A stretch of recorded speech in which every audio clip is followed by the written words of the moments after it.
right, so I think we'll go ahead and get started, and we'll see if a few other people join us here as they're trickling in from downstairs. My name is Daniel Orth. I'm a program officer at the Kroc Institute for Peace and Justice at the University of San Diego's Kroc School. Last year, we began an initiative called the Building Trust Partnership, which seeks to support faith leaders who are working to improve police-community relations in the San Diego area. And it was because of that project that sort of the motivation for this panel. And so we're exploring this question of building trust and the role of religious leaders in improving U.S. police-community relations. And to explore this topic today, we're very fortunate to be joined by four individuals who bring perspectives from across the country and really around the world as well. And so working left to right, Imam Earl El Amin from the Muslim Community Cultural Center of Baltimore. We have Colonel Melvin Russell, who is the chief of the Community Collaboration Division of the Baltimore Police Department. Pastor Jesus Sandoval from New Harvest Christian Fellowship Church in San Diego. Pastor Sandoval is a member of the Building Trust Partnership there. And then finally, Reverend Susan Hayward, who is the Senior Advisor for Religion and Inclusive Security, Inclusive Societies at USIP. As Liz mentioned this morning, this is a bit more informal than yesterday's work at USIP, and so the way that I'd like the panel discussion here to go is we're not going to have any sort of formal presentations. Instead, we'll just have some questions, an opportunity for the panelists to engage with each other, and then also a chance for all of you to ask questions and engage with them towards the end as well. And then thinking about kind of what ground we wanted to cover today, the panelists and I were talking, and we kind of thought about breaking it down into four main parts. First, talking a little bit about the context and where we're at and how we got here. Next, looking at what's actually being done to improve police-community relations, so what are the things that people are undertaking. Thirdly, where are the challenges? What are some of the issues that we've run into in trying to do that work? And then finally, thinking about what is the role of the peacebuilding community, so for all of you, in getting involved in this type of work and working on U.S. police-community relations. And so, first of all, just to kind of set the stage a little bit about the context, we are in a relatively peaceful time in the U.S.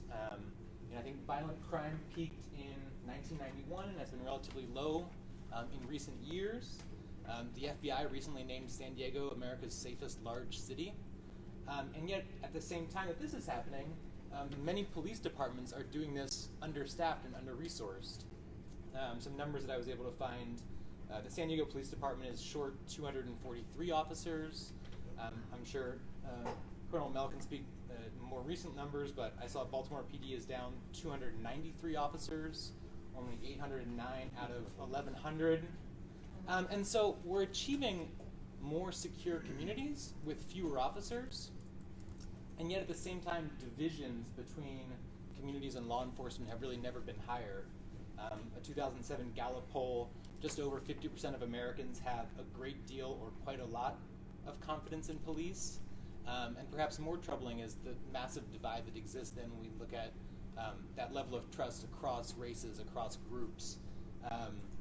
In that same study, less than 35% have a great deal or a lot of confidence for Hispanics and liberals, and the African American population was only 30% who have a great deal of trust. And similarly then, Cato Institute report looks at like favorable views of police, and we see similarly low numbers, but also this troubling divide. And so the first question that I wanted to pose to the panel is just, how did we get here? How did we reach a point where this level of polarization between police and communities exists? All right, I'll take that? Sure. Since nobody else is moving here. So I've been in law enforcement for 39 years in a couple of weeks, right? And it is totally different. Just the culture of policing has totally changed from the time that I joined my agency, which is Baltimore Police Department. And unlike being named #1 safest city, USA Today named us the most dangerous city this past year. And so there's definitely been a paradigm shift and a cultural change in policing. And a lot of it has to do with disengagement. A lot of it has to do, and these are just some characteristics why we got to the position that we are, in my humble opinion. A lot of it has to do, when I first became a police officer, you asked where we were from, and we were naming parts of the city that we were from. Today, probably close to 80% of the officers in Baltimore City are not from the city. And so how do you take a people who aren't from the city and from other cities and even other countries and ask them to police a culture they've never been a part of and really don't understand an often situation? And then if you roll that into technology, again, when I first started policing, we didn't have, I know with Facebook Living, I'm just learning what that is and all these wonderful things. Well, none of that stuff was around when I was the first police, right? We were still working with telephones that had their cords attached to them in the wall, right? So you didn't have even pages around. Well, today, different than when we grew up, I like to think Baltimore and probably across the nation, we become bankrupt. We become bankrupt in equity, whether it's emotionally, relationally, whatever the case may be. Relationally, we are bankrupt, right? As a little boy, and I'll end on this, as a little boy, mom, dad used to always say, go outside and stay outside. Play with your friends. And so we automatically became social butterflies. Today, our young people, and I got a blended family of 8 kids from 11 to 37, don't feel sorry for me, but I got this blended family, and today, those individuals, my kids and kids like them, are always on their electronic devices, right? And so this is how they have relationships. And you got to think about that. That became part of policing too. So the same gene pool that's doing this all the time and dating and figuring out how the world operates instead of face-to-face like this are doing this. That's the same gene pool we got to pull police officers out. Not only from Baltimore City, which they're not coming from anymore, but around the world. And now you're asking them to engage a community that they don't know anything about. Does that make sense? And so all these things come together, you have this disengagement, and it's created this incredible bankruptcy and this huge gap between policing and the communities. But let me just say this, not just policing the communities, but within the communities themselves. They are disengaged and disingenuous with each other, between elders and young, cultures, race, and everything else. So we got what we got today. Yeah, I'd like to also say that I guess I'm the elder of this panel here. Not by much, but good. I think so. I am a son of a police officer. Baltimore City. My father joined the Baltimore City Police Department in 1952. One of the first African Americans. He was a college graduate, and after the riots in 1968, they initiated a department, and within the department, the Community Relations Division. My father was the first member of the Community Relations Division. After 20 years, he went on and established the police department at Morgan State University. But I learned about community policing and understanding community policing during that period of time. As Chief Russell has said, I call him Chief Russell. As Chief Russell has said, that times have changed. When I was growing up and watching and observing my father, the police officer walked the beat. He engaged the community. He had relationships with the community. If he had to go to the Office of Nature, Yep. he went to a neighbor's home. He might have gone into a business, but he had relationships. And human relationships are so important. If we look now, the police department, under I don't know who, we have these so-called scholars at times that know so much about community policing. But 20 years ago, a change took place. The police officers got in their cars. They no longer had a relationship with community. And so what we saw taking place was this chasm taking place where the widening of relationships, that the relationships no longer existed. The police officer at one period of time might have been the Little League baseball coach. My father was a Little League baseball coach and was ironically the first African American Little League to win the state championship in Maryland, 1968. But not only that, his assistant coach was in homicide, Mr. Fury Cousins. So all of those men and women that were in the department were engaged in initiatives that involved children and families. As Melvin has stated, a significant portion of the Baltimore City Police Department comes from Pennsylvania and West Virginia. Okay, they're young men, and They believe what they see, because now we see on television, you know, the African American male, and he represents a day. He's a perpetrator of crime. So you know, television and screens are. I have a saying: what you see is not what you get. What you see is what gets you. And so he comes into the community in policing with preconceived notions, because the training that he has is not relevant enough for him to be able to engage the community. Okay, I'm a little bit of an outlier here on the panel because my work for USIP certainly is based overseas, and so I'm going to, throughout as it's appropriate, I'll draw on a few international examples of police-community relations. But if I put on my other hats, I am also a U.S. private citizen and have been involved with Black Lives Matter, and was in Charlottesville on August 12th 2 years ago, and here in D.C. With other faith leaders in responding to the white supremacists who gathered in both cities during that time. And so also have some insights and observations that I can offer wearing that hat as a private citizen. I just need to be careful because my job with USIP is with a quasi-governmental institution, and the institute doesn't do work domestically. And so I just need to be very careful, and all of you please be respectful, recognizing which hat I'm wearing when I speak. When I'm speaking about the domestic situation in the U.S., I'm not speaking as a representative of USIP. I'm speaking as Susie Hayward, private citizen. So let me speak as private citizen right now in talking about how we got where we are in the U.S. And in addition to the wonderful insights from my colleagues from Baltimore, a couple other things strike me. One is that the increased tensions that we have seen in the past decade or so, I think, are also reflective of just the general increased tensions across the U.S. between different communities, and the increased sense of suspicion towards especially government institutions and authorities that is being felt across the U.S. So it's linked in general to the polarization, the increasing sense of mistrust across divides horizontally and across divides vertically that we're seeing in the U.S.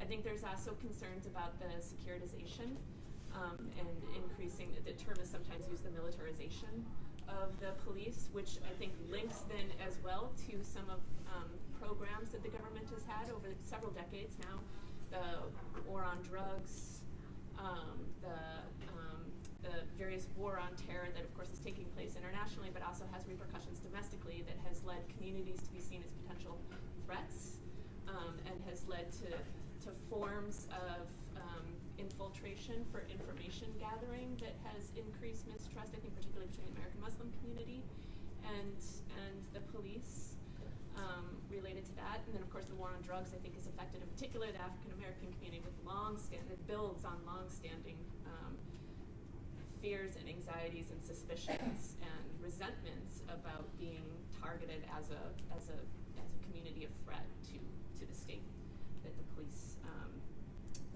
must infiltrate and give a particular kind of aggressive attention to, that has led to forms of injustices. And then the war on drugs and some of these other programs, of course, there's a link between that and mass incarceration that we've seen in the U.S. And that sort of lock 'em up mentality has been coupled with a gutting of rehabilitation programs in prisons and outside of prisons for communities that are experiencing high levels of crime. And so we're both experiencing mass incarceration, but not providing the kinds of programs and support that can lead to those who come out of prison eventually being able to have fulsome lives, to be able to get jobs and reintegrate back into their communities. And so it just feeds this further cycle of resentments and anger, especially in that vertical divide between communities and the state. So I'm 40 years old, so I'm speaking from a historical context of probably the past 30 years. As a former gang member in San Diego, my parents were migrants from Uruapan, Michoacan, which is about 4 hours south of Guadalajara, Mexico. So it was a first generation here in San Diego, and just trying to fit into the community, into the culture. The divide between law enforcement and community, there was always a gap, but between law enforcement and gangs, that was the extreme side of it. We were caught up between the drug dealing, the cartels, drug smuggling, war on drugs, war on gangs, the trauma, the proximity because of the border. So a lot of law enforcement came into our communities with the military background, coming from war and that kind of stuff. So when they hit the streets, hit the boots in San Diego, specifically southeastern, mid-city, City Heights area, where law enforcement officers were actually, killed in those areas. It was really like, for many law enforcement coming in, it was like another war zone, another kind of war zone against drugs, against gangs, and that kind of stuff. And so a lot of my friends, we either lost my friends to the drugs, overdoses. We lost friends because of gang violence. We also lost friends because of police shootings. At times, if I can recall, probably I was 14, 15 years old, if we got pulled over by the police and we didn't have nothing on us, just to mess with us, they'll put us in the back of the car and drive us, 10 minutes east or 10 minutes west and drop us off into the rival gang territory, just to kind of teach us a lesson. So we had that love-hate relationship, talking about early 90s, stuff like that. So to hear the stats now and where we're at now, we've come a long way. In our area, the local Safeway that we used to have is shut down because the economy in that area, the business went down. Businesses were starting to shut down and close because of the violence in the community. Businesses didn't want to open up. Real estate started going down. And so then you had outside investors come in. They turned the Safeway into the Mid-City Police Department. So that was the first thing they put Mid-City. They put a police department right in the middle of the community to start cleaning up. And probably 5 years, I can remember from that moment, the three strikes law came out as well. So it was almost like a quota, like let's go get them. Detectives, gang detail, police department, gang suppression unit on probation side, and police department. So a lot of my friends are still locked up, 15, 20, 25 to life.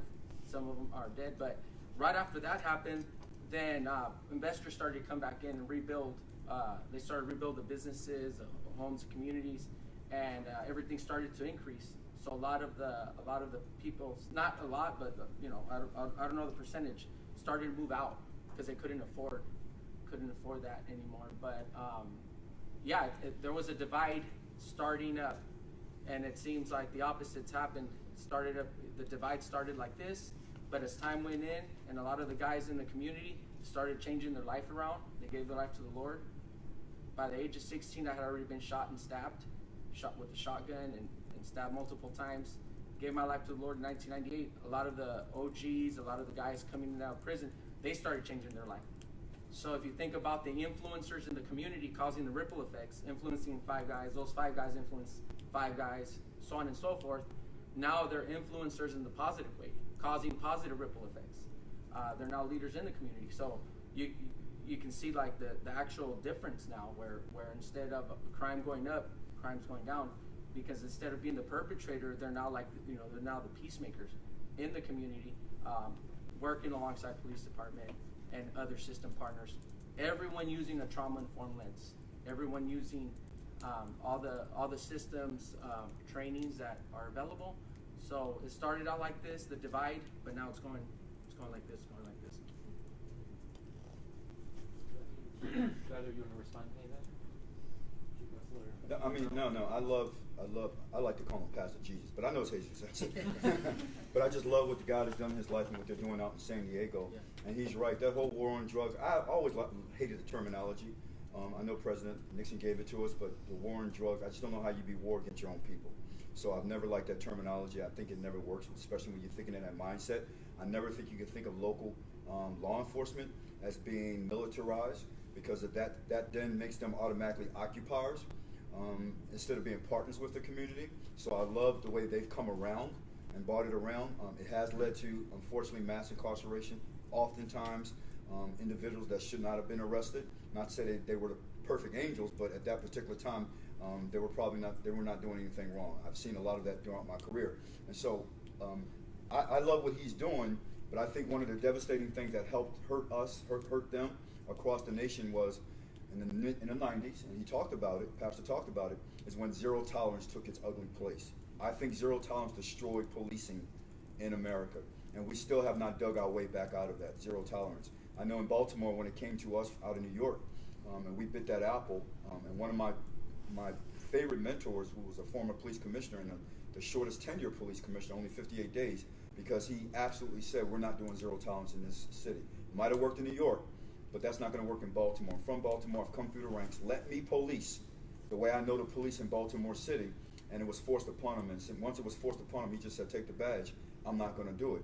Zero tolerance. We already were suffering a little bit with relationships between the police and the community. Zero tolerance took whatever relationships we had and absolutely destroyed it. Absolutely destroyed it, because we literally locked up 1 out of 6 individuals in our city. That's a lot of individuals. You ruined a lot of lives.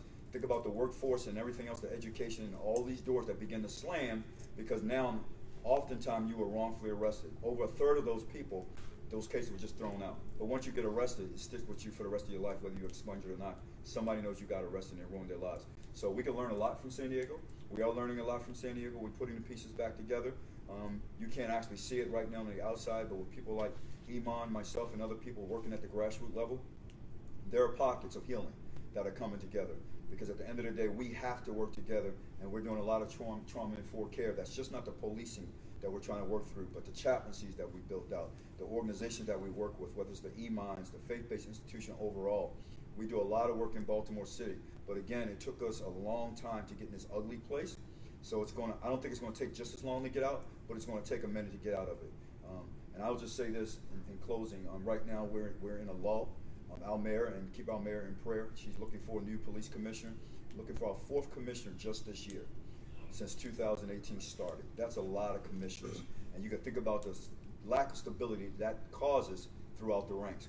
And so she's in careful consideration of who our new commissioner is going to be.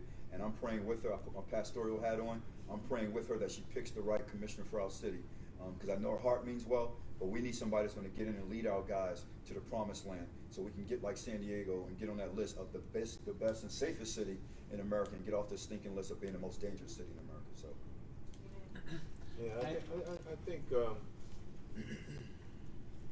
and let me commend Chief Russell for the work. One of the things that they were able to do, what he's been able to do,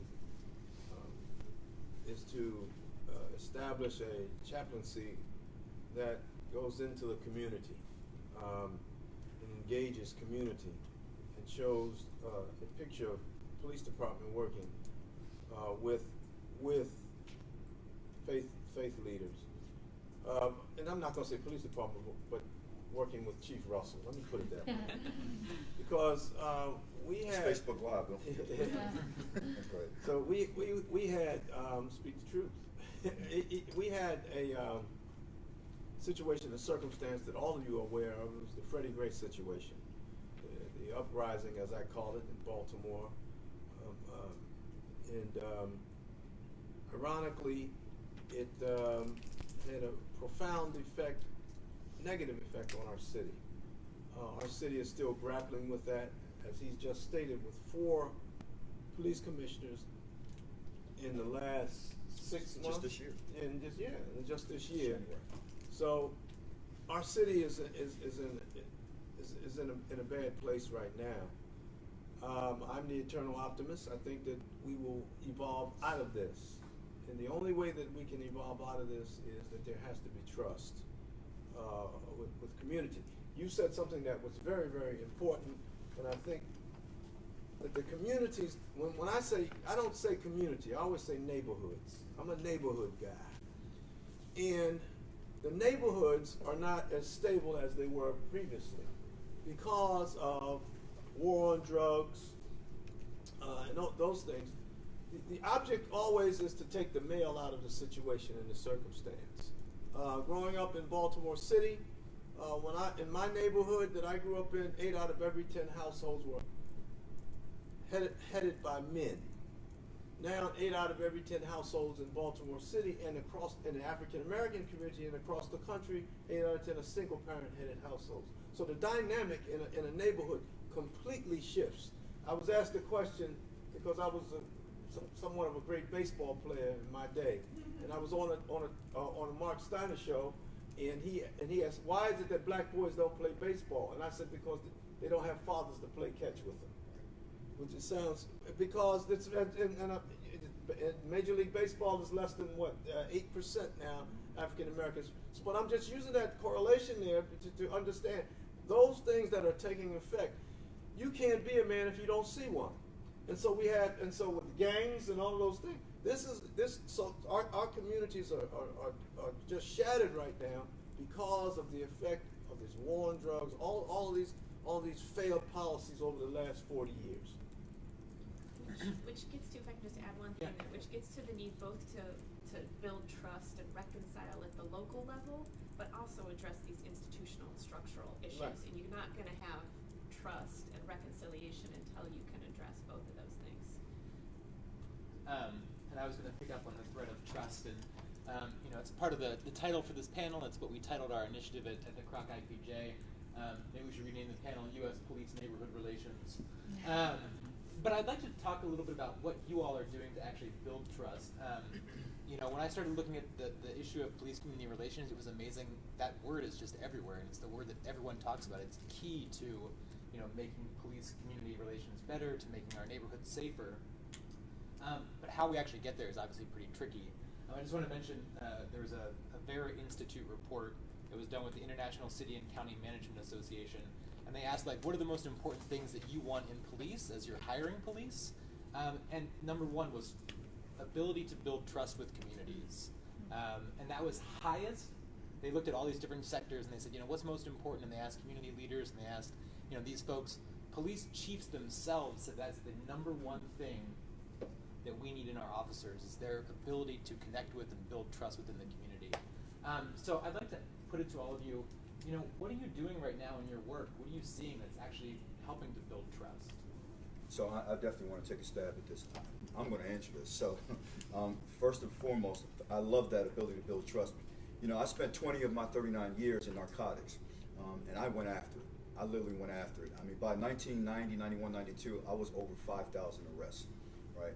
No one will ever put up those numbers again, especially the way we police today. We don't police the same. But I am proud to say, even with thousands upon thousands of arrests of some of the most dangerous people having contracts on my life, I have never received one complaint, not one complaint.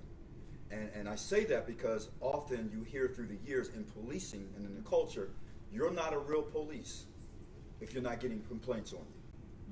And I know that, and it's just a farce. It's a farce, because I've been in the worst of the worst battles. I've got the scars to prove it, right? Just by the grace of God, I'm still sitting here. And so the way I police and the way the gentlemen and the ladies that I've trained and I've seen that trained me, the way we police is by first and foremost continuously having respect for our community at all times.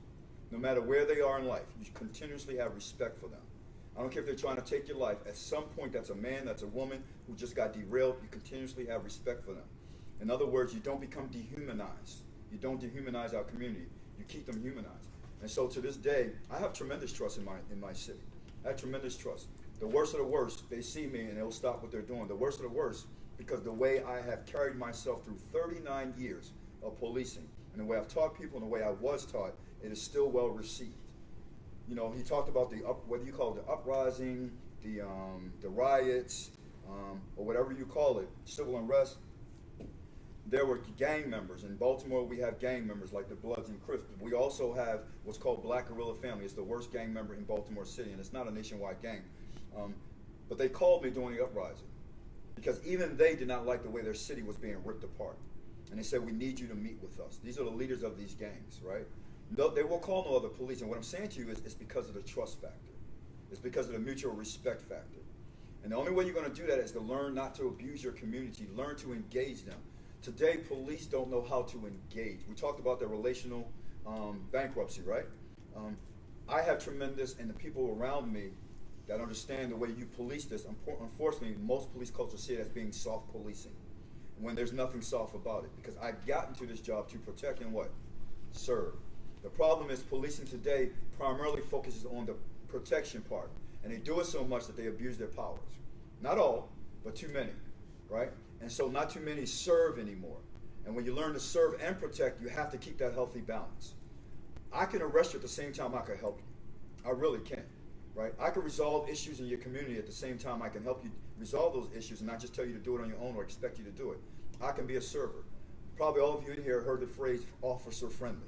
Well, when I grew up, we were all officer friendlies. He's non-existent anymore, except unless you know a particular one, like me or other colleagues, and you say that's an officer friendly. We have to get back to that. We got to learn to engage our community. And I'll say this, and I'll shut up on this. One of the faults why we don't have the ability to trust is because we don't invest in our community as officers. You heard my friend Iman say how those police officers were investing in their communities. They were coaches, they were everything else.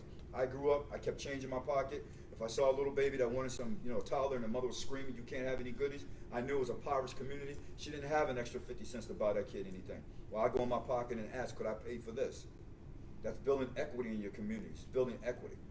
And you can't build equity if you don't know how to engage the community. You don't know how to talk to the community. So we just try to teach our police officers through chaplaincy and everything else. Get out of your cars and just talk to them. Don't think you know everything. I know you've got the badge, but you're not telling people you're fearful. Because you're a human being. You see black people stand on a corner, and right away you think gangs. Right away you think violence. If you would just go over and talk to them, and you may be right, but they're just not out there standing on the corners going to kill the first thing they see. If you learn to engage them, talk to them, and learn to listen. And I always say this, policing has developed where we have a serious plague or problem with this, where we no longer hear our community. We make up deployments and strategies amongst ourselves, then we push them in the community and expect you to understand what's going on.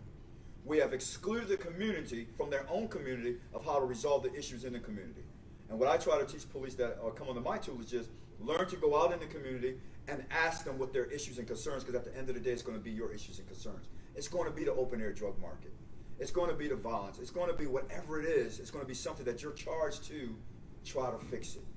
But if you get buy-in from them and then ask them what would they do, what are the strategies you would come up? Now some of them are going to be silly. Some of them are going to be burn them all. It's going to be something crazy. But you tweak their strategies and say these are great ideas. Because once you can do that, you can get the community to go back in the way that we grew up in our city, where it was neighborly. And the way you get buy-in, it says, now that you've come up with the strategies, I need you to be part of the implementation. Because I will say this to you, and I say this to every community member, it's an engaged presence, not just a presence, but an engaged presence that will bring the reduction of whatever you want to see in your community. I used to say it's a presence that will bring the reduction. Pick up the phone, call 911. When the police show up and become present, it'll stop, but that's a farce. Because the community know they're cops.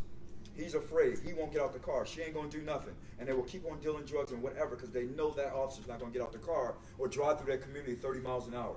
But if that officer would get out and become an engaged presence, how can I help you fix your community? How can I help you fix your neighborhood?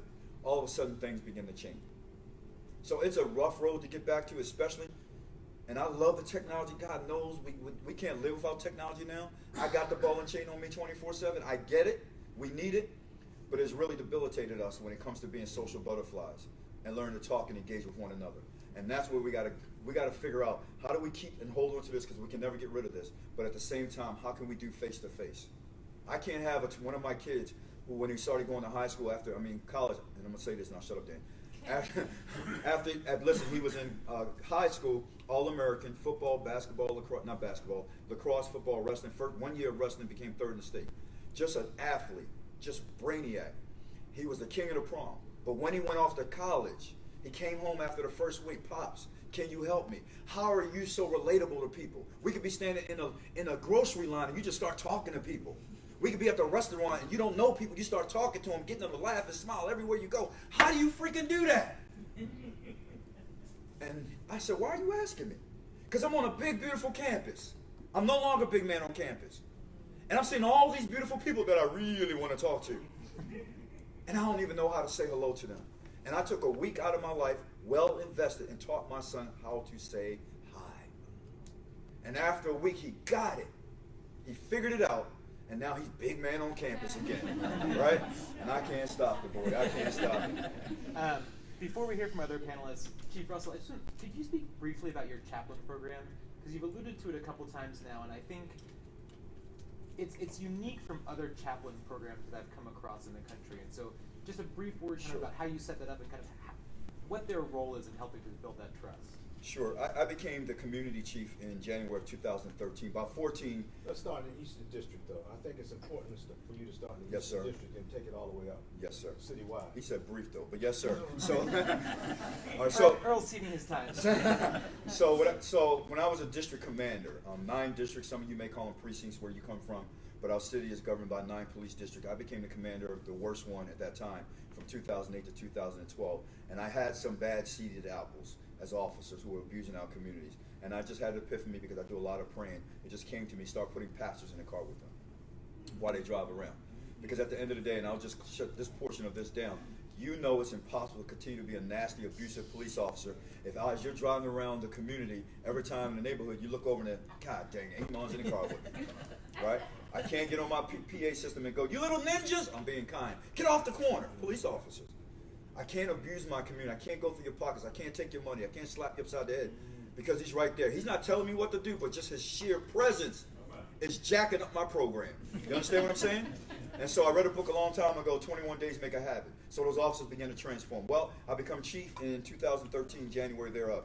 And I started saying, I really want to build this out because now I have the communities across the city. And so I started asking all clergy, could you please be chaplains? And one of the things I started to do, because we never had a chaplaincy academy, I looked for best practices, because that's what you're supposed to do. I scoured the nation. I found a city in Memphis, Tennessee. I found PA, and I saw what they were doing. Not quite what I wanted, but it was enough to glean from and build out what I knew Baltimore.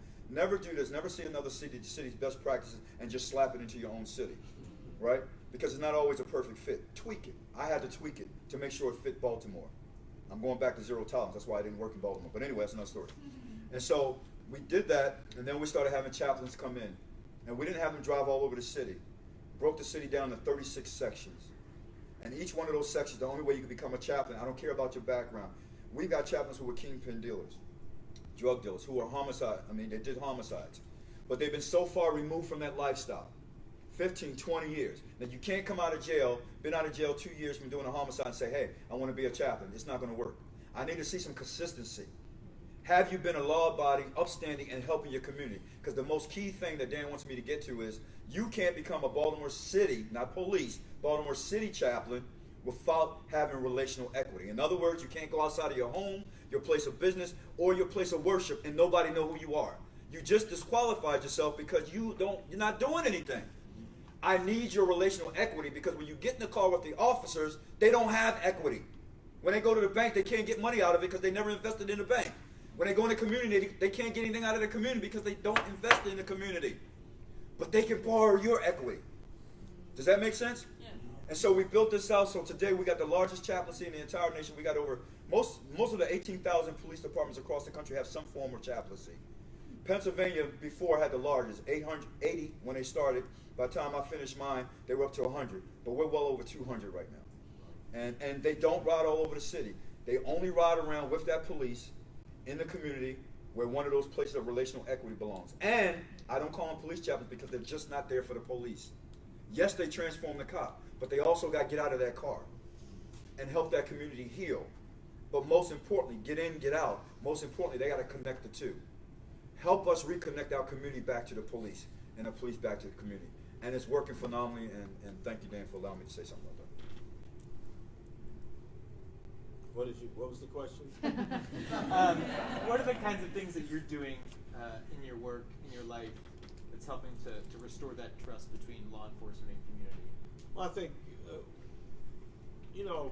every year since 9/11, we gave an award at the mosque to a first responder, someone from the fire department and someone from the police department. We found that it worked very, very well. Our congregation started to see the rewards in it, and the individuals, even though some of their superiors might not have bought into it, but the individuals bought into it.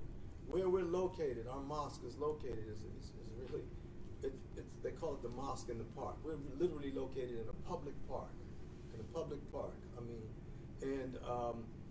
and so we developed a relationship with the police department. He can come back there, he can write his reports at night, and when we have time, we're going to tell this incredible story about the police Muslim liaison and how he became Muslim, and now he's the liaison. But that's something else. But then again, it's really a good story because this individual, this was his beat. And at the time, we had a restaurant in our mosque, and on Sundays we served brunch. We have a big, big veranda. And you sit outside on the veranda, and this Officer Horn. I know you're talking about. He belongs to me. Officer Horn. Officer Horn, that was his post. And he used to ride, he used to come, and he used to sit and ask questions. And he asked me certain questions about Islam. I said, why don't you come to the classes? And so he started coming to the classes. And before I know it, he took his declaration of faith, his Shahadatain, all right? He took his declaration of faith. And so over years now, he's traveled all over the world. He's much more proficient in the Arabic language than I am. Every year he goes to Al-Azhar in Egypt, and he brushes up on his Arabic and his Islamic studies. And so this is a story of an individual that was a police officer first and became Muslim, and now he goes into the environments. He helps in the prison system. See, the other thing is, the police department, he's a police officer that just doesn't go into the neighborhoods. He goes into the criminal justice system. Every couple of days, he goes in, Lynn Twyman, they go in, they do substantive work. They have resources. They point the individuals to resources, not just as a Muslim, but as a police officer, and pointing in individuals to resources in the community. When you get out, you need to go here. You need to go here. You need to go here. So it's like this. It's this what I call this social work. This social work piece that police officers have missed for so many years, that now they're trying to implement now, and so that it takes us to work together to get this implementation going. And it's incremental, but it's starting to work. And over time, it's going to really play out.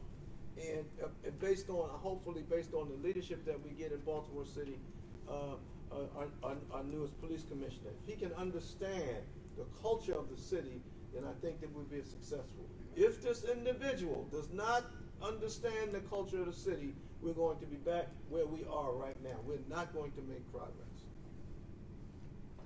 I listed about 14 examples. I don't have time to go through all of them, but I heard a quote once, and it said, if a child does not feel the embrace of the village, he'll burn it down just to feel its warmth. That's right. I don't know who said it, but whoever said that was deep. It was pretty deep. And so what we try to do is create an atmosphere. Everything we do, every initiative we do, we have a community calendar in San Diego. We invite law enforcement to attend, and we break bread together. We do a community wraparound approach, because not one organization can do it by itself. It takes a village, it really does. And we get different groups, community-based organizations, law enforcement, probation department, get everyone together to help wrap around one youth or one family. And we do that with what we call a community mentor, someone that has a lived experience to have that credibility that the chief was talking about. And we get the influencers that are in the family, so that when the system closes out, if they're on child welfare or probation, that there's a natural support in the community that's going to continue to provide support to impact the recidivism. Because if the youth or family have all these services, they'll do good while they have the services. Yeah. But when they're out of the service, there's nothing there anymore. So we want to make sure to have the professionals involved. We also want to make sure we have the community involved, the natural supports, for the sustainability of the youth and family. In doing so, the chief of police, Chief Neslite, chief of probation, they've allowed us to be part of trainings, their training. So we have collaborative trainings to really shift the mentality from the warrior mentality to a guardian in the community.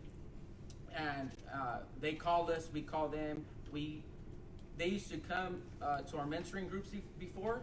They used to search all of our youth and mentors. They used to search them up against the wall.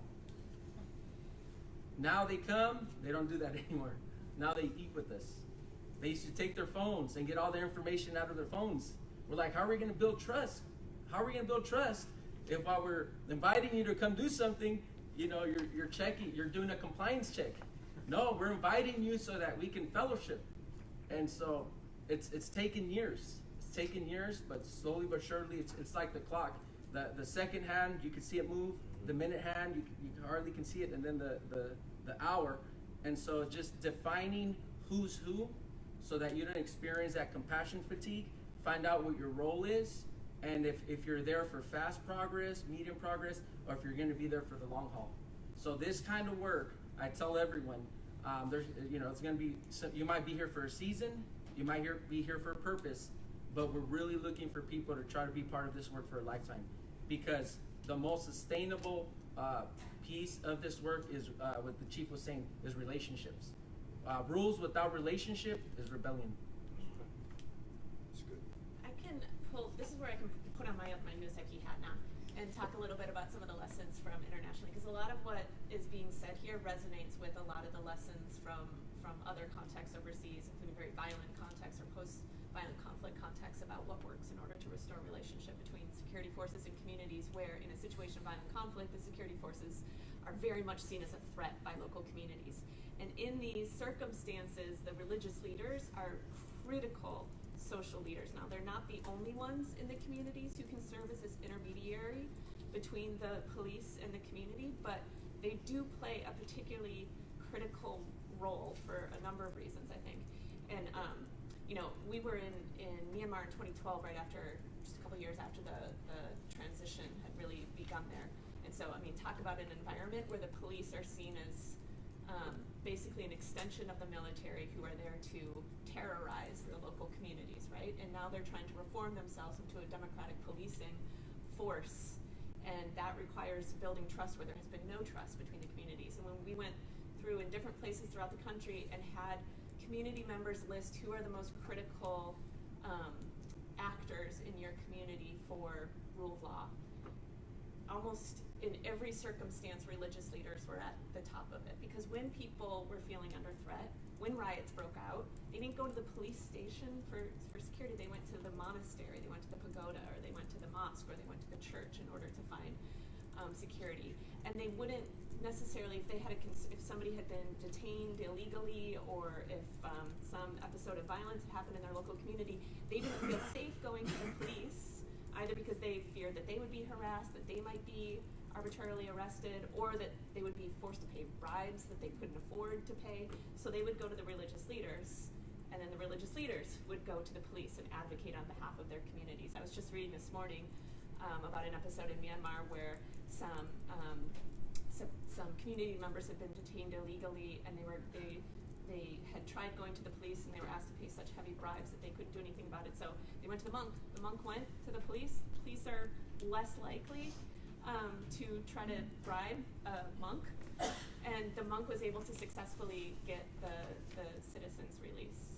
So religious leaders, in a lot of circumstances in Ukraine in 2014, when the mass protests broke out there, in Mandalay with the riots in 2014, in Sri Lanka with riots that have taken place, in Kenya, in communities that along the coast that are experiencing recruitment by various violent extremist groups, in Nigeria, where you have Christian and Muslim militias that are harassing communities, and the state responses to it. These religious leaders are playing this incredibly important intermediary role between communities and police. Now, the importance is exactly what all of them are saying, is that they build these relationships over time so that when these crisis moments break out, they already have the relationships of trust in place, with maybe not the police force writ large, but certain officers within the police force, so that like when the civil unrest riots happened in Baltimore, Imam and Colonel, the religious leaders were there on the ground trying to restore peace, and they were able to be trusted by the police and by the community members because there had been already years of investment in building up those relationships. You're right. You know, a few weeks ago,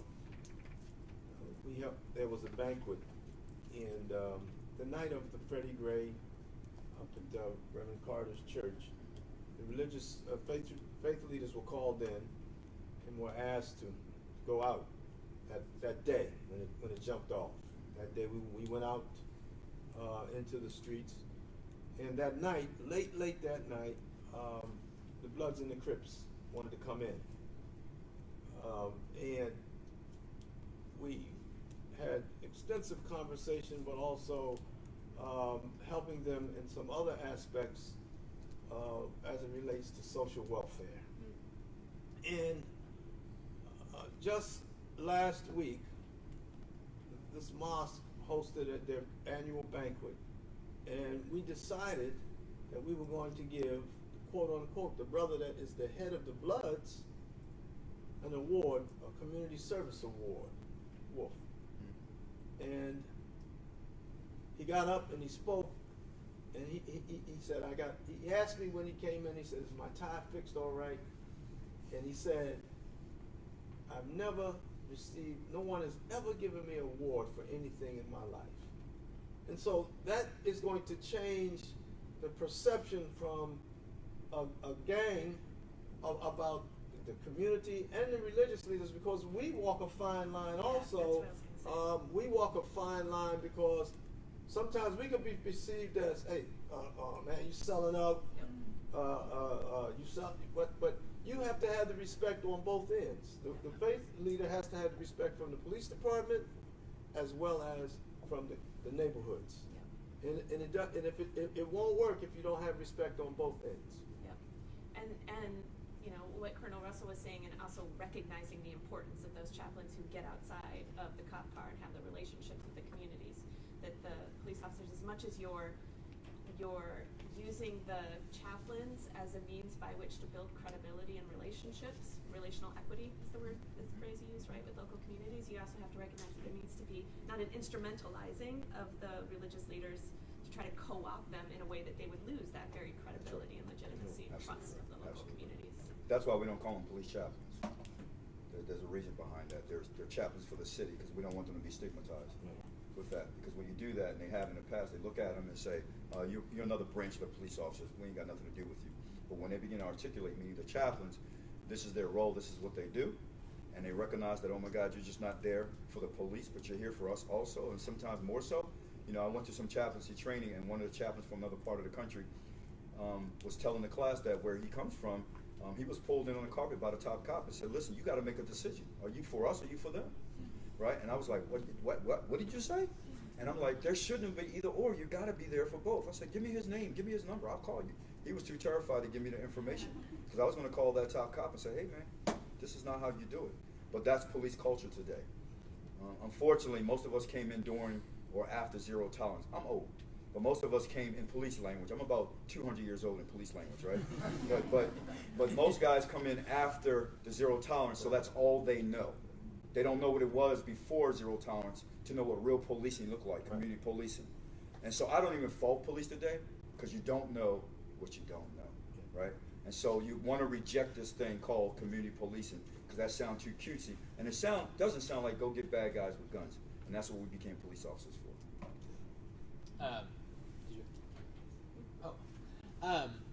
Before turning the floor over to you all, I just have one other question. And you know, I think in the title here, religious leaders improving police community relations, you know, the fact that our initiative works with faith leaders, you know, I think there's an assumption that the religious community has an important role to play in this. But you know, there's recent survey data that like 39% of Americans consider themselves highly religious, and so I just want to, you know, problematize this a little bit and put the question to all of you of, you know, is the church, our faith leaders, in the U.S. specifically, because we heard a lot of good international examples, is the church and our faith leaders still relevant today for this kind of work?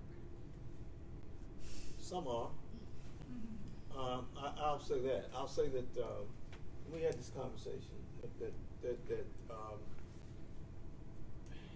religion, and I hate to say religion, but we'll use it for religion on a whole and perception of religion. 2 years ago, we were interfaith delegation when we were going to.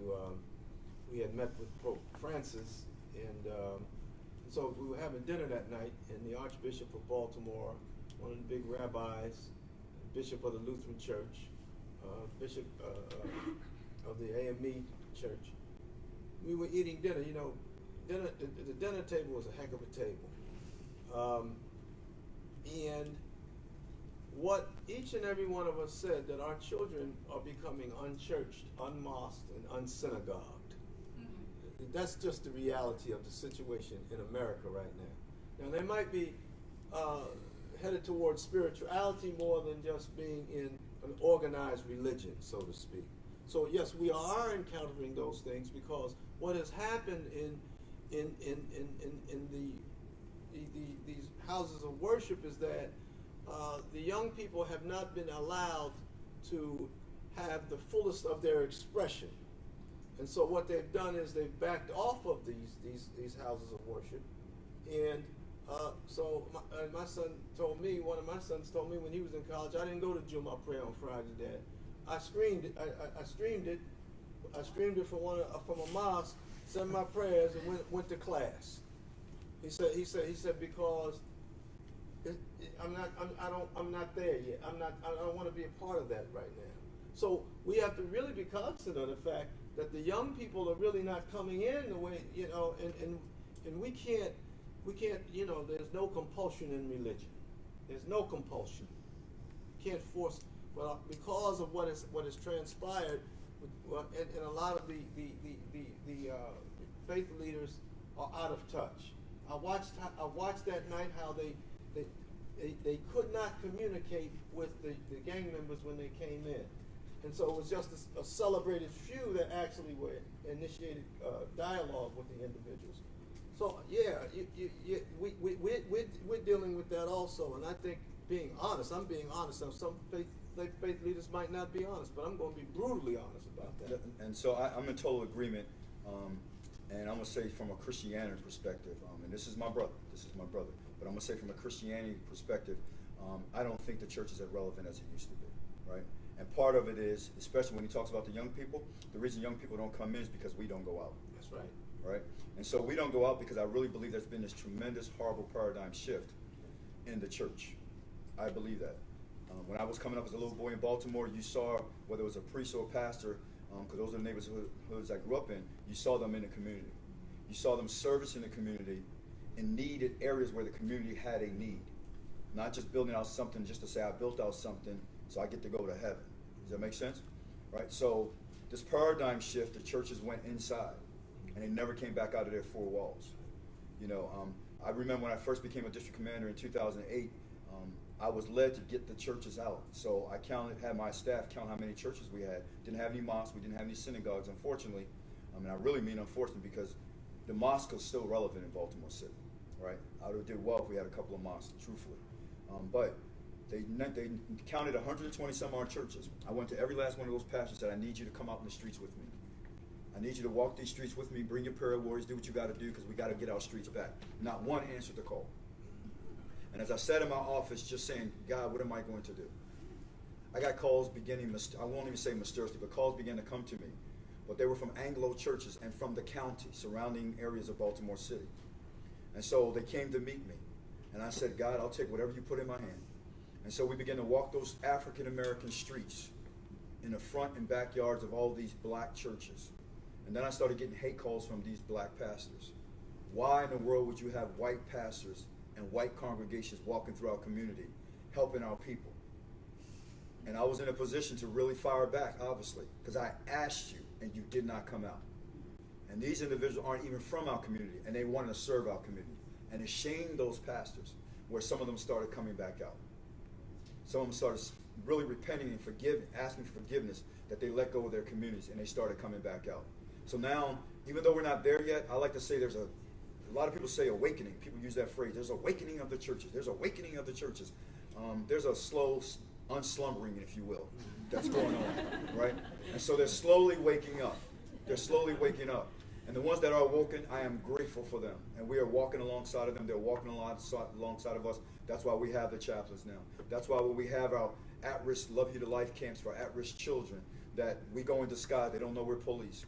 They don't know military's there in disguise. So we dress down. They don't know any clinicians. They don't know our chaplains, our pastors, our imams. They don't realize it because everybody's dressed down, because they hate everybody, these kids. But by the end of it, they fall in love with us. And once they fall in love with us, it's near the end. Then we tell them, surprise, guess who we are? And they're like, oh my God, are you serious?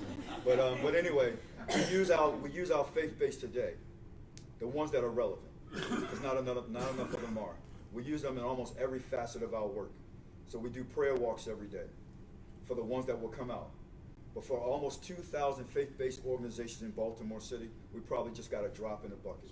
We probably got a strong, literally, probably less than 50 of them that are even participating in any capacity. And that's a shame.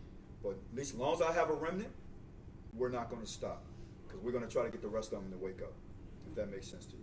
Amen. So at the end of the day, I wish we had more. Some of my best friends are like Jesus used to be, and now Pastor Jesus.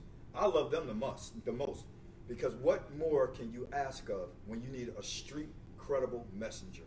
That someone that lived it, been there.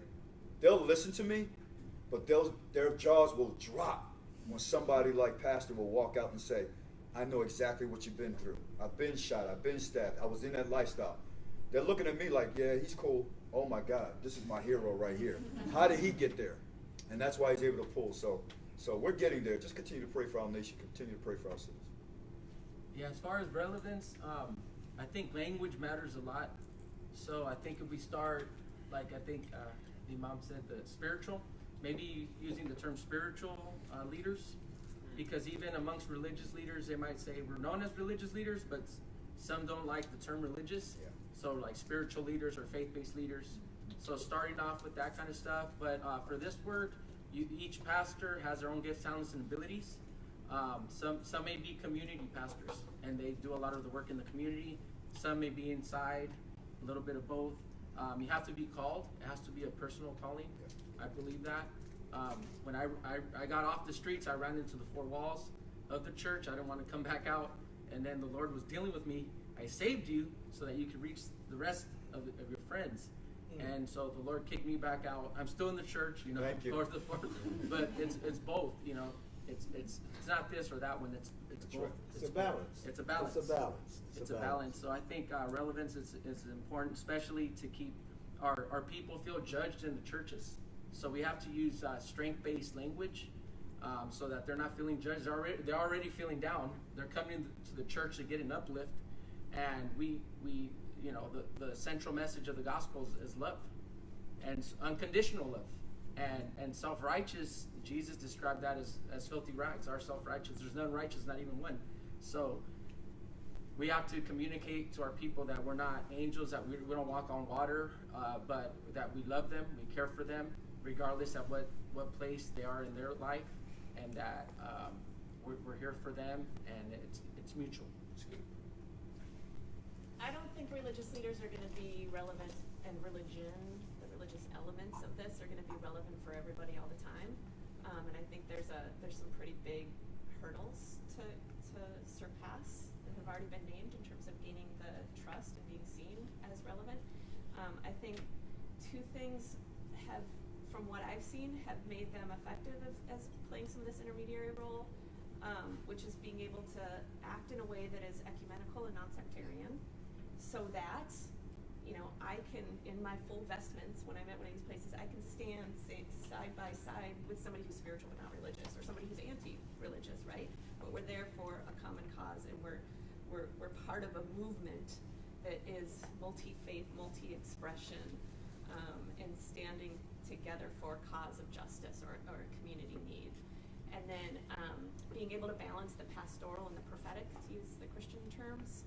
so too much pastoral, right? And the religious leaders end up being seen as trying to advocate for civility at the expense of, addressing issues of injustice and very real grievances. Too much prophetic, and they might be seen as not trustworthy particularly by the police, right? If they're not necessarily seeking to build the relationships and they're escalating conflicts between communities horizontally and vertically. And so to the extent that religious leaders and others, frankly, are able to balance both the prophetic, holding together the relationships, the humanity of those on all sides, and trying to facilitate communication and compassion to a degree, along with the prophetic, holding at the center the issues of injustice at the local level, at the structural level that need to be addressed, then I think that they'll be trusted and they become relevant. A couple things, though, that also I have to mention. I mean, one is just the reality that Black Lives Matter, for example, is a movement, has its suspicions towards institutional religion and towards the Black church and the white church, understandably.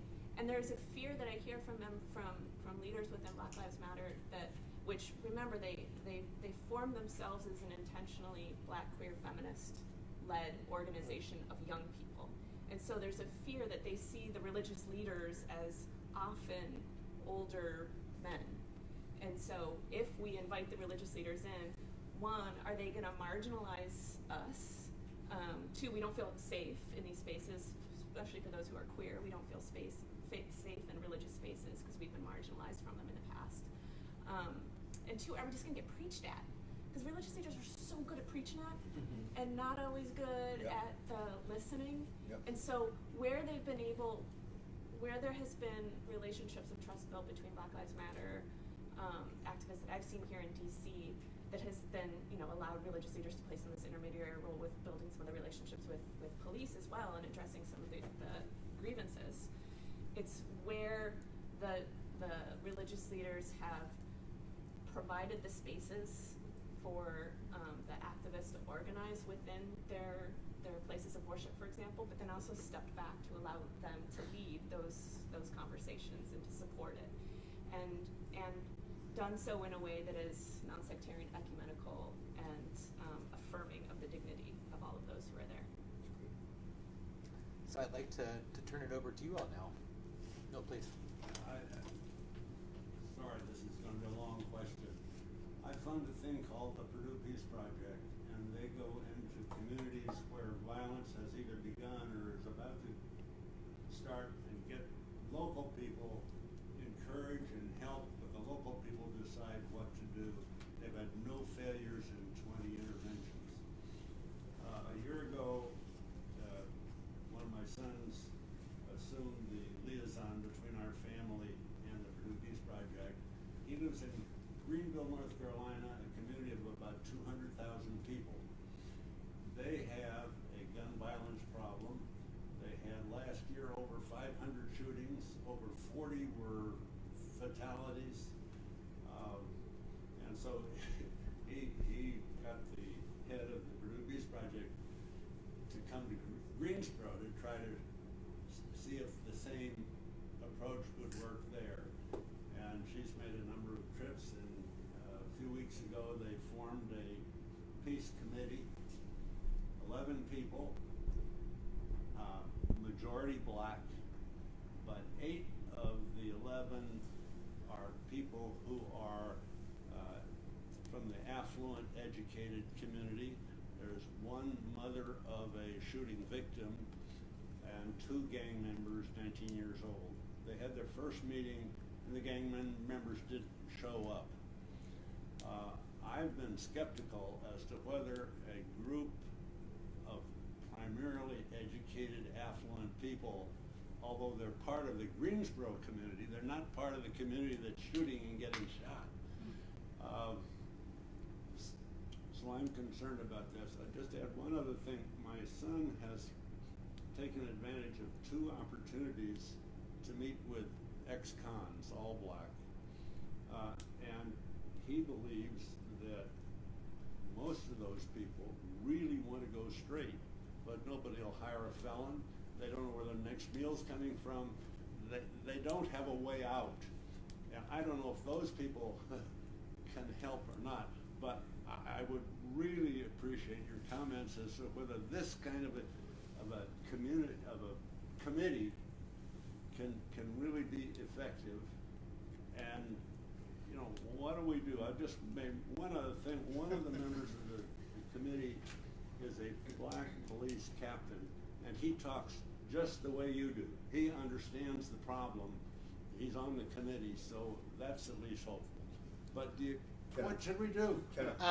I'm gonna, just because we don't have a ton of time left, I'm gonna see if we can get like a couple of questions, and then we can kind of respond to them as they come up. Jessica? They're not questions, it's observations for the discussion. We've heard a lot about the failure of zero tolerance in your city and across the country.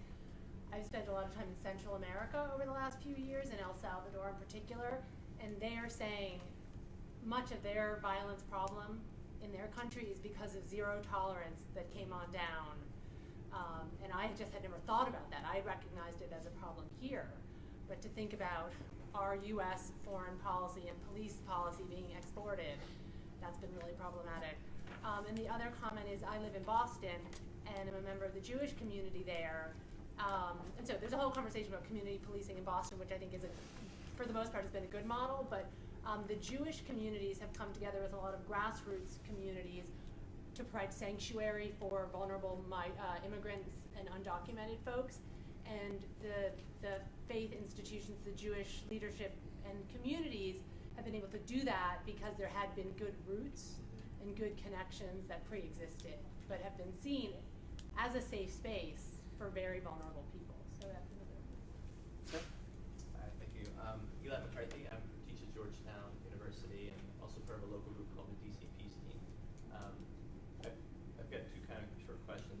One is, what do you think about the importance of actually training people in the neighborhood to deal with their conflicts better versus kind of investing and increasing policing in the community? And that's not to denigrate police, but just in terms of sustainability and dignity, which we heard about earlier. Community mediation. Community mediation. Mediation, training people to be unarmed civilian protectors. So like in Baltimore, you guys have Cure Violence, the Safe Streets program in some of the neighborhoods. I'm gonna wait for all the questions, but that's what I do. I train communities how to be non-confrontational, but I'm gonna wait for all the questions.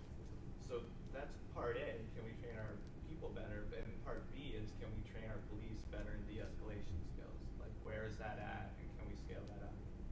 So. I feel like I would be remiss for all the work that you did in making this possible if I didn't choose Jessica to ask a question. Sorry. Yeah. I just have a really quick question, I think, that probably doesn't have a perfect answer, but hearing from all of you, you've spoken about a lifetime of building relationships and engagement. And in your work that you're doing, particularly when we think about USIP, when we think about your reporting structure within the police departments, Kroc Institute, how do you garner support, both financial as well as political, institutional, for this type of work that is not a direct results now? So how are we showing that change and keeping people committed to it? We know that this can be a lifetime problem, or a lifetime commitment, I think, more or less. One last in the back, please. This one? Yes, sir, go ahead. Okay, yes. Yeah, I'm Keith Burton. I'm the chair of the Interfaith Action and Peace and Social Justice Program at Claremont Lincoln University. And I'm looking at this whole issue of building trust between religious leaders and the police community, at least them working together. Think of a couple of things that I've been working on recently. One part of the Faith and Action Alabama cohort, because I'm also at Oak Ridge University in Alabama, and the black community for a mentorship program. But as I listen to the presentations and looking at the various things that are being done to improve community relations, going back to what Colonel Russell said at the very beginning, when he mentioned the fact that police are often seen as occupying forces. They don't live in the neighborhoods in much part, and as such, you know, that commitment to harmony may not be there. And so I'm thinking that the solution that we've not discussed today could be public policy. So I'm not sure if anyone knows if anything is being done to change public policy on the local level to say that X% of police officers should come from these neighborhoods. I know that Detroit had a program when they were offering police officers like 0% mortgages for buying homes in communities. But this is possibly one thing that could be done as we move forward to enhancing these relationships. Quickly, number two, again, Colonel Russell, you mentioned that you have this wonderful chaplaincy program. I was wondering what type of training these chaplains undergo.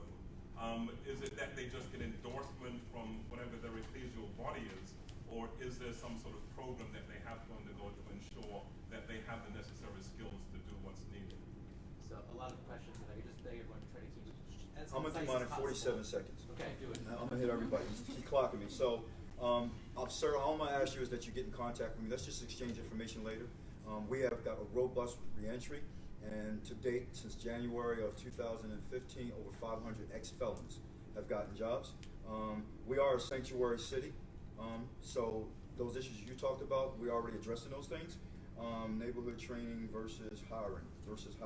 So I train our communities to be non-confrontational. We build out something called community collaborating teams, and that's everybody that makes up the community. And it's a physical training that I do and send the communities to. And we watch communities shut down without the police, open air drug markets, stolen car rings, so forth and so on. So we could definitely talk about that. Garner support. We don't have a lot of support. I'm the only division chief in the department that has zero operational budget. It's all just for the salary. So everything that we do, because it's not looked at as being real policing, we have to get sponsors, we have to get support from the outside.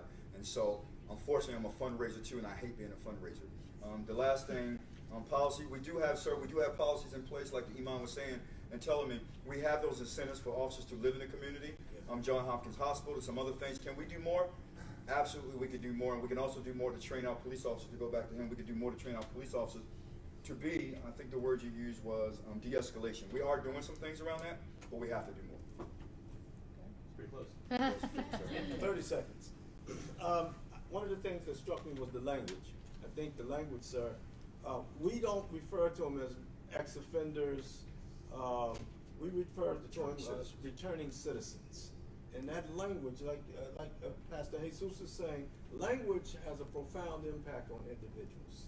So we refer to them as returning citizens. He's covered basically everything that I think we should be covered. You asked about support mechanisms.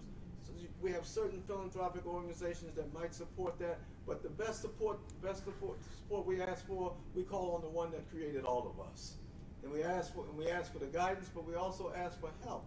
And help sometimes comes in human capital, and sometimes it comes in finances. So we're people of faith first and foremost, and we never lose essence on that. And you talked about public policy. Yes, we are dealing with public policy as it relates to even the police department's Bill of Rights. Yeah, law enforcement officer Bill of Rights. A law enforcement's Bill of Rights. We're dealing with that also. So there is some things happening around the city. There's a young group of people who are doing some amazing things in Baltimore they're called Leaders for a Beautiful Struggle. And they're doing some great stuff on the policy end as well as the activist end. So the two gang members that didn't come back, just continue follow up with them, but they need an incentive. Yep. They're out there, selling something and getting some money back, so they're going to need an incentive. But yeah, those closest to the problem are closest to the solution. Yep. So we definitely, it takes the village approach from the people from within the community and empowering them, that's going to be key. And then as far as training, that's going to be key, and having a co-learning. We have a training academy, and it's like a co-learning collaborative, and we got different people from different professions at that training, whatever the training is, but that way we can get the lens from each side. So that's key, and it's important, because the same people that are in those trainings may have a connection or may be part of the people that can help influence policy, program, and practice. So if you have some of those, the key people in that. And then the local universities, one of the local universities has opened up their doors to train all of our community mentors for like a 10-week course, and then getting people with lived experience to come to the campus to share with the students what they've been doing and that kind of stuff, and then get interns involved from the campus into that grassroots, community-driven work, that kind of stuff. So it all blends in together. And then the financial, I would challenge the churches. Our own church, we said instead of the mission field across the sea, there's still a mission field in our backyard. Can we use some of that money for our own community and do outreach and that kind of stuff? Yep. And then the language matters. That's cool. So much has already been said. I'll just say one thing on the training. I mean, I think part of what makes religious leaders already effective is not just their moral authority and their position within the communities that they have already, but also because some of the skills that you learn in the process of becoming ordained lend themselves to this kind of work. And in terms of mediation, there's a lot of conflict in religious communities. There's a lot of family conflict that you can mediate as a religious leader, that you can bring some of those skills into doing this kind of community mediation, and in forms of nonviolent communication, helping to facilitate conversations between people and groups who have harmed one another. That said, there's also very specific skills and trainings that can be done prior to specific kinds of interventions that it's useful to supplement. So, for example, like the clergy who participated in Charlottesville on August 12th, a couple years ago, there was several days of training and preparation before those days in order to recognize for themselves when anxiety was building, and how to like kind of lower your own anxiety and be a calm presence, recognizing that was an important role for the clergy to be playing that day. How to actually do some of the de-escalation in the moment. All of those kinds of skills are useful for those crises moments in particular, but I think for the ongoing relationship building that can supplement some of the skills that the clergy learn in the process of becoming clergy. And then I would be remiss if I didn't just say passing the gender component too to all of this, which is that, in some of for example, we work with, USIP works with a woman named Pastor Esther Abanga in Nigeria, who has done a lot of work with building relationship between communities and police in efforts to address violent extremism, and particularly the effects of Boko Haram on her community, but interreligious tensions as well, and how some of the security operations of the state feed some of the interreligious tensions in northern Nigeria. And I can also name a number of women's groups who've worked in Myanmar, for example, with the police on trying to restore relationship. And what the women religious leaders and women secular leaders as well who bring to these kinds of partnerships with police is also addressing the issues of priority to women in the communities related to their security that often come down to forms of domestic violence, sexual violence, gender-based violence. And so particularly where communities may not feel as comfortable going to male clergy and addressing some of those issues, or male clergy may not be as aware of it, often the women are very aware of some of those concerns that the women in the community are facing, violence concerns, and so they're also able to bring that into the relationship with the police to make sure that issue of violence is being addressed effectively. I just want to go back real quick. Yeah. In North Carolina, one of the things I had to learn to do is, for 6 years, I cheerleaded up corporate Baltimore because there were no jobs for the returning citizens, especially of the felonious type, right? And so it took 6 years, and we got some powerful friends. John Hopkins Hospital, Ray Lewis is a good friend of mine, and we cheerleaded them up, so now we have more jobs than we have individuals to put in that pipeline. Something you want to look at. And I'm so sorry you asked about the training for the chaplains. Yeah, they don't just arbitrarily become chaplains. We built out a chaplaincy academy. It's a 24-hour academy. They do have to get a letter of endorsement from their overseer, whoever that might be. But they have things. Some of the training that they have is trauma response, trauma care, police procedures, police suicide, shoot, don't shoot. You used to be surprised when they get to that fax machine and think they could shoot guns out of hands and they all die. They go like, no, that's not how we do it. But shoot, don't shoot scenarios, self-care, and implicit bias, and so many more things that they have to go over. So yeah, there's a deep dive into policing and how to deal with the community at the same time. Can if I may, 30 seconds? Yep. Training. I also run a vocational training center for returning citizens. We train them in HVAC, certification, auto mechanics, and CDLB licensing.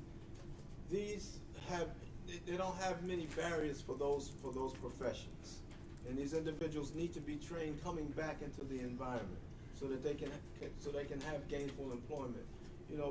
jobs, when people are employed, they feel better about themselves. So I think that's it for me. One piece, there's a legislative piece about the returning citizens. I think Louisiana is on the verge of making it illegal for employers to require the felony box on job applications. We already banned the box. So I think that's... We've done that, ban the Okay, box. all right. We've done ban the box. So two resources I just wanted to point you to. A couple of times during the panel you heard from Chief Russell talking about the importance of that relational equity. Imam Earl was talking about, that fine line that you're walking and you're selling out. When are you selling out? The Kroc Institute is very excited to announce a new publication series called our Kroc Insights. The very first one is hot off the presses as of this morning.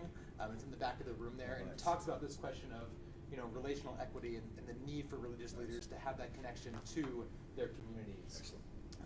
We've got a handful of copies of our Building Trust Handbook back there. If you go to buildtrustsd.org, it's also available for download in both English and Spanish, and I'd be happy to talk more about that too. So can you all please join me in giving a very warm thanks to Thank you, guys. our incredible panel.